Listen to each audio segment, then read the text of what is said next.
하려고 합니다. 이 다니엘은 역사서와 예언서로 되어 있습니다. 1장에서 6장까지는 역사서로 우리가 보게 되었고, 내일 아침 월요일 주일날 아침부터는 7장부터 12장까지 있는데 이 내용은 예언서입니다. 그래서 이 내용은 좀 예언서이기 때문에 어렵기도 합니다. 그동안 1장에서 6장까지 보았던 내용은 역사적이기 때문에 그 이해가 쉬웠고 또 재미있기도 하고 이런 그 내용이었습니다만은 7장부터는 미래에 관하여서 앞으로 되어질 일들에 대해서 예수님도 다니엘서를 인용하기까지 그 권위 있는 이런 모든 성경은 다 하나님 말씀인 가운데서도 예수님은 다니엘서까지도 그 인용을 했다는 것을 우리가 알게 되죠. 이 다니엘은 우리가 형통의 축복을 받았다 이런 말을 하죠. 그렇습니다. 다리오 왕의 시대와 바사 사람 고레스 왕의 시대에 형통하였더라. 그러면 느부갓네살 왕 또 벨사살 왕 때는 형통의 복을 받지 못했느냐? 그때도 형통의 복을 받았습니다. 그러나 이 복이 가면 갈수록 더 풍성해지고 더 왕성해지는 가운데서 거침없는 절정의 꿈을 이루는 이런 복된 역사가 있다 이거죠. 사람이 늙어지면 추해지고 또 인기도 떨어지고 또 많은 사람에게 관심에서 사라져가는 사람이 되어서 시들어지는 꽃과 같다 이런 말을 하잖아요. 근데 다니엘은 오히려 앞에 부분 느부갓네살 벨사살 왕 그때보다도 더 가면 갈수록 형통해졌다는 것을 여기서 볼 수가 있어요. 이게 하나님의 복이에요. 하나님의 복은 저녁이 되고 아침이 되니 이는 첫째 날이라 말씀하신 것처럼 그 다음에 다시 밤이 오면 어떻게 할까? 아니다. 다시 밤이 오지 않는다 하는 것을 알 수 있죠. 그래서 우리에게 성경 그대로 다니엘은 이런 복을 받았다 이거죠. 다니엘은 그 포로로 잡혀가서 이방의 나라에서 그 놀라운 형통의 복을 받았는데 그 하나님을 우리가 지금 섬기고 있다 이거죠. 그러면 다니엘만 독점하는 하나님이냐? 아니라 우리에게도 독점할 수 있고 우리에게도 동일하게 나타내 주시는데 이 복을 형통의 복을 받은 것을 어떻게 받았는가? 그 복은 무슨 복인가?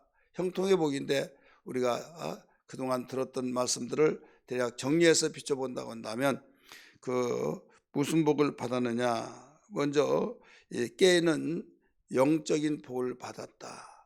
영적인 이 하나님과의 교제하고 하나님 말씀을 최고의 귀하게 여겨서 그 말씀 앞에는 아니오가 아니라 부분적인 순종이 아니라 전적인 순종.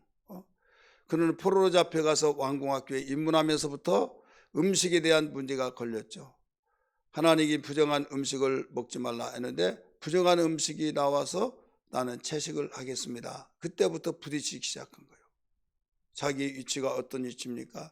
그 위치는 여기에서 포로로 잡혀온 자인데 그 음식을 찬밥 더운 밥을 가릴 수 있는 형편이 아니잖아요. 얼마든지 그는 하나님 아시죠? 내가 남의 나라 와서 모든 것을 하나님 정말 지키고 싶은데 별 수 없네요. 이렇게 합리화를 시킬 수도 있어요. 그러나 그는 어떻게 보면 무지하고 어떻게 보면 바보처럼 어떻게 보면 융통성이 없게 무지한 지혜가 없는 가운데 고지식하게 신앙생활한다고 비난을 할 수도 있으나 그는 분명하게 우리에게 보여주고 있지 않습니까? 하도 안 되니까 그럼 열흘만이라도 시험을 해서 결과에 따라서 처분해 달라고 그래야만 따르겠습니다. 그런데 거기서부터 시작했던 그 영적인 복, 뜻을 정하여 다니엘 1장 8절에 뜻을 정하여서 움직여 나갔더니 여기에서 놀라운 역사들이 시작되기 시작합니다. 그 어려움은 있었지만은 여기서 믿음이라고 하는 건 뭐냐면 이것이 아닌데 알았으면 여기서 거침없이 나가는 것이 믿음이에요. 믿음은 행함과 함께 움직여 나갑니다. 온전한 믿음을 이루어 나가는 비결인 것을 알아야 될 줄, 원리인 것을 알아야 될 줄 믿습니다. 그래서 깨어있는 영적의 복을 받았다. 근신하면서 영성이 있으며 그 7장부터 보면 깨어 있어서 예언에 대해서 그 미래에 대한 것을 또 알기도 하는 이런 그 미래의 눈을 보는 그런 복을 받았다. 또 하나는 장수의 복을 받았다. 장수의 복. 이 장수의 복을 받았다고 하는 것을 어떻게 알 수 있느냐? 장수의 복을 받았느니라 이렇게 문자화로 나온 것이 아니라 포로로 어렸을 때 붙잡혀 갑니다. 그래서 고레스 이 통치 시대까지 계속 되어집니다. 그러면 주인은 4번이 바뀌었어요. 느부갓네살 거기에 왕궁학교 입학해서부터 그의 아들 벨사살, 그 다음에 메데라고 한 나라가 세워져서 다리오라는 사람이 그 통치했을 때 그때도 살아 있었고, 더 나가서 메데가 나라가 망하고 페르시아, 우리 일반 역사는 페르시아, 또 성경 역사에서는 바사라고 그랬어요. 파사, 이 페르시아를 말하고 있는데 이때도 살아 있었다. 장수의 복을 받았잖아요. 그래서 하나님을 잘 섬긴 자는 네 목숨이 오래도록 살게 하고 그 복을 형통의 복을 받을 것이다 하신 말씀과 같이 복을 받았는데, 목숨만 붙어서 오래 사는 것은 여러분 형통의 복이 아니에요. 진정한 복이 아닙니다.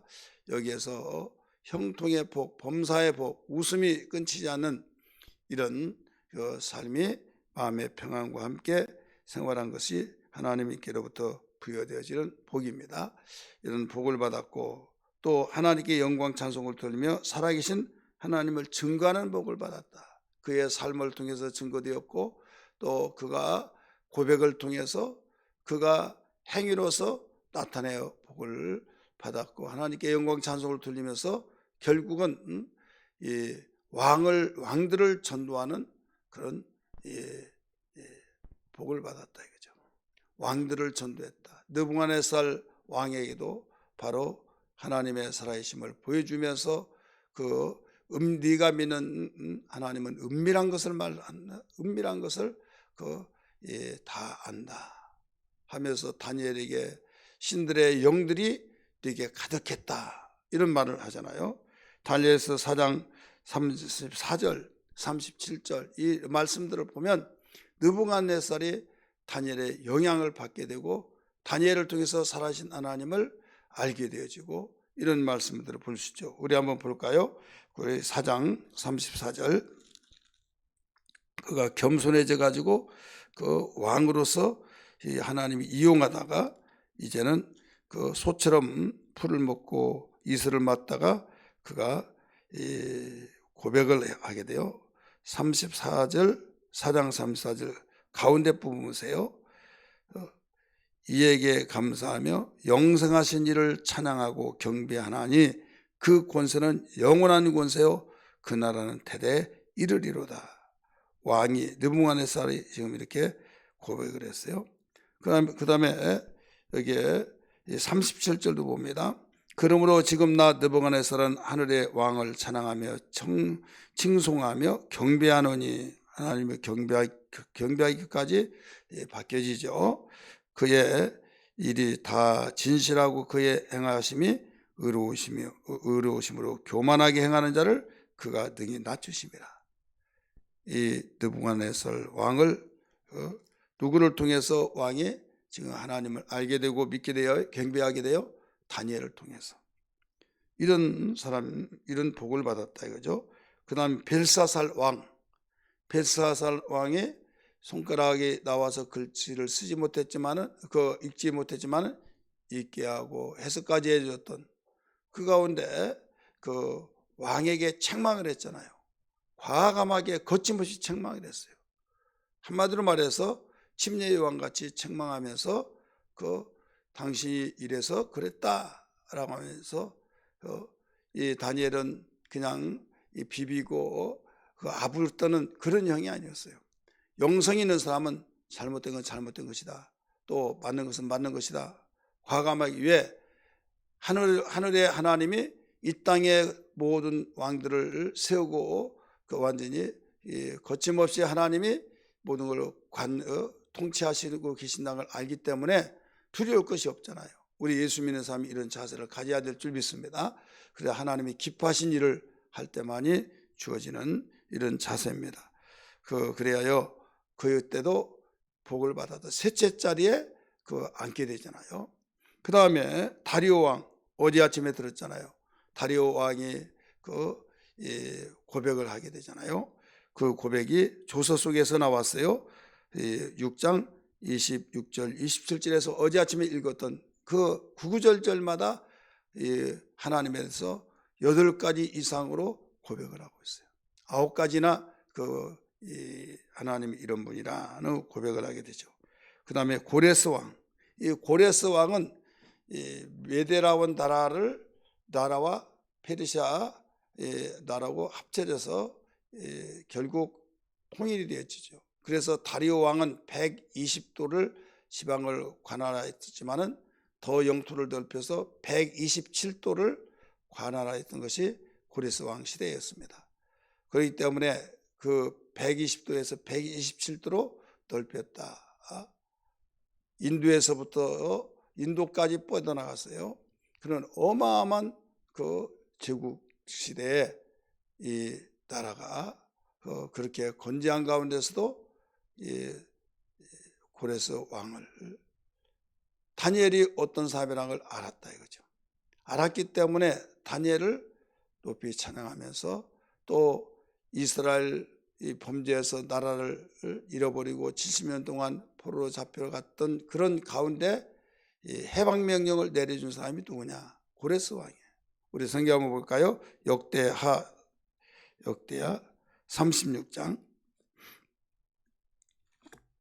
역대하 36장. 제가 가지고 있는 성경 709페이지입니다. 22절 같이 읽습니다. 23절까지 시작. 바사가 페르시아입니다. 고레스 왕 원년은 재임하고 난 뒤에 곧바로 원년에 여호와께서 예레미야의 입으로 하신 말씀을 이루시려고 하나님 여호와께서 페르시아의 고레스 왕의 마음을 감동하시매 그가 온 나라에 공포도 하고 소수도 내려 이르되 바사 왕 고레스가 이렇게 말하느니 하늘의 신 여호와께서 세상 만국을 내게 주셨고 나에게 명령하여 유다 예루살렘의 성전을 건축하라 하셨나니 너희 중에 그의 백성된 자는 다 올라갈지어다. 너희 하나님 여호와께서 함께 하시기를 원하노라 하였더라 하면서 에스라에서도 쭉 이어져 나옵니다. 이만큼 왜 많고 많은 왕 가운데서 고레스 왕을 하나님이 사용했느냐? 하나님은 믿음 있는 자를 사용해요. 그런데 이방의 나라 사람의 그 왕이 무슨 믿음이 있느냐? 그런데 하나님이 고레스를 통해서 바로 작업을 하신 거예요. 다니엘을 통해서 고레스 왕에게 작업을 하기 시작하면서 토양화 작업을 합니다. 그래서 고레스 시대까지 형통했다. 고레스하고 다니엘하고 오늘 본문의 말씀 보니까 연결이 되어야 한대요. 되잖아요. 이 한 구절이지만은 그만큼 굉장히 여기에 깊이가 있는 내용입니다. 이 다니엘이 다리오 왕의 시대와 바사 사람 고레스 왕의 시대에 형통하였더라. 형통. 막힘없이 거침없이 길이 뻥 뚫려지면서 모든 복에 복을 더했다 이거죠. 이런 복이 우리 삶 속에서도 일어나기를 주의 이름으로 축원합니다. 여러분 그러려면 어떻게 하냐? 사람은 많은 복을 형통의 복이란 복은 다 좋으니까 다 그런 복을 사모하고 열망하고 하나님께 기도하기도 하는데 순서가 잘못됐다 이거죠. 순서가 잘못됐던 것은 왜 그런가 하면 하나님과 관계를 철저히 맺고 하나님이 기뻐하신 것을 먼저 구하고 먼저 이 자세를 가져야 하는데 복받는 그릇은 되어지지 않고 복만 달라고 하니 여러분 누가 주겠어요? 누가 주겠느냐 이거죠. 그릇도 준비하지 않고 그냥 달라고, 그릇 가지고 와라 줄게, 그냥 주세요. 그냥 어떻게 주냐 이거죠. 오늘날 많은 사람들은 그냥 달라고 하는, 그냥 밤새도록 철야도 하고 금식도 하고 철야도 하고 막 나름대로 열심히 기도만 하면 다 되는 걸로 알고 있지만은, 여러분 신앙이라는 것은 종합예술과 같은 거예요. 신앙은 기도만 열심히 한다고 된 것도 아니고 성경만 열심히 읽는 것도 된 것도 아니고, 여러분 여러 가지가 조합이 되어서 이루어진데 이게 바로 그 신앙생활이에요. 균형 잡힌 신앙생활. 그래서 우리가 경건에 대한 것을 무관심하기가 쉬운데, 기초작업, 우리는 학문 중에서도 그 기초학문이 있잖아요. 기초학문, 인문계 계열이 바로 그러잖아요. 기초학문. 그 다음에 이제 우리는 이공계에 모든 것을 일을 하게 되죠. 집을 질 때도 기초가 중요하고, 그래서 우선적으로 우리는 그의 나라와 그 일을 구하고 경건의 생활. 그래서 이렇게 형통의 축복을 받게 되었던 것들은 무엇 때문에 이루어지느냐? 경건의 사람이 되었기 때문이라는 것을 알아야 될 줄 믿기 바랍니다. 디모데전서 4장 8절에 보면 이 경건에는 그 범사에 유익하다 이렇게 나와요. 디모데전서 4장 8절에 그러면서 금생과 넷의 약속이 있느니라. 바로 경건이 되어야만 돼요. 그래서 우리가 말씀을 우리 가까이 해야 될 줄 믿습니다. 예배에 대해서 우리 귀중히 여겨요. 예배의 삶에 얼마나 중요한지. 그래서 매일매일 우리는 어떤 출석지키는 목적이 아니라 하나님과의 관계를 갖기 위해서 예배 운동을 하고 있는데, 이 예배 운동은 예배의 삶을 위해서 있다.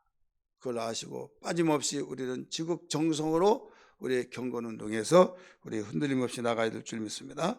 다니엘서 1장 8절 또 17절 이런 가운데 보면 경건 운동을 통해서 다니엘이 이런 복을 받았다는 것을 알 수 있어요. 뜻을 정하여 그가 간절히 기도하면서 부정한 음식 먹지 않기 위하여서 몸부림쳤던 흔적. 그래서 날짜가 되어서 열흘 동안 뜻을 정했는데 확인해 봤더니 더 윤택했더라. 그래서 3년 동안 여기에서 결과적으로 왕 앞에서 면접을 보고, 그래서 특출하게 드러나고 새 친구들도 놀라운 결과가 나타났고, 여기에 다니엘은 특별히 학문과 이 꿈을 해석하는 놀라운 은혜를 입어서 모든 것들이 계속 기초가 되어지니까 모든 상황 속에서 풀어가고 뚫어가고 열어갈 수 있는 상황이 됐던 걸 알아야 될 줄 믿기 바랍니다. 그러므로 디모데전서 4장 5절과 같이 말씀과 기도가 병행해서 나가야 된다. 하나님의 말씀과 기도로 거룩해지니라. 그래서 우리는 이런 감염병 시절 또 이런 분위기 속에서 우리가 해야 할 일은 철저하게 방역 지침에 따라서 하고, 그 다음에 믿음을 가지고 우리가 생활하는 것이 굉장히, 이게 바로 믿음의 사람과 구별되어지고 차별화되어진 거잖아요. 세상의 모든 일은 다 하면서 우리가 주의를 지키지 아니하고 또 우리가 온전한 주의를 지키지 못한다고 한다면 우리 양심 속에서도 힘들 거예요. 그렇기 때문에 우리의 신앙은 위기 때 빛이 납니다. 위기 때. 위기란 것이 뭐예요? 위험할 때 기회를 삼아라 이거예요. 위험할 때 위험으로서 끝나느냐, 기회를 가지고 내가 형통할 수 있는 계기가 되느냐. 그래서 위기 그러잖아요. 하나님이 지혜를 주셔서 밀어주시면 이런 놀라운 하나님의 형통의 축복으로 나갈 수 있는 기회라는 것을 알아야 될 줄 믿기 바랍니다. 다니엘이라고 해서 어려운 일이 일어나지 않는 것이 아니었어요. 다니엘들도 사자굴 속에 던짐을 받았잖아요. 다니엘 느닷없이 네가 꿈을 해석한 다음에 너는 할 수 있다. 얼마나 당황했다고 성경은 가르쳐 줬잖아요. 그러나 평상시에 준비해 놨던 영성 때문에 평상시에 준비했던 경건의 능력으로 모든 걸 풀어가고 뚫어가고 열어갔던 거예요. 우리는 경건의 사람이 이렇게 형통의 축복을 만들게 되었다. 이 말씀을 우리 기억하면서 주여 어떤 상황 속에서도 믿음만은 부도나지 않게 하여 주옵소서. 믿음의 부유함을 다하여 주옵소서. 영적으로 깨어있는 신앙이 되게 하여 주옵소서. 예배에 깨어있게 하시고 말씀과 기도로 기도하며 하나님 어떤 가운데서도 흔들림이 없이 거침없이 믿음의 사람이 되어지게 하여 주셔서 다니엘에게 함께 하셨던 하나님이 나의 삶 속에서도 우리 가정에도 이렇게 이루어지게 도와주시고 우리 의왕교회 온 성도들이 이 품이 일어나는 놀라운 은혜의 축복이 있기를 주의 이름으로 축원합니다. 할렐루야. 기도하겠습니다.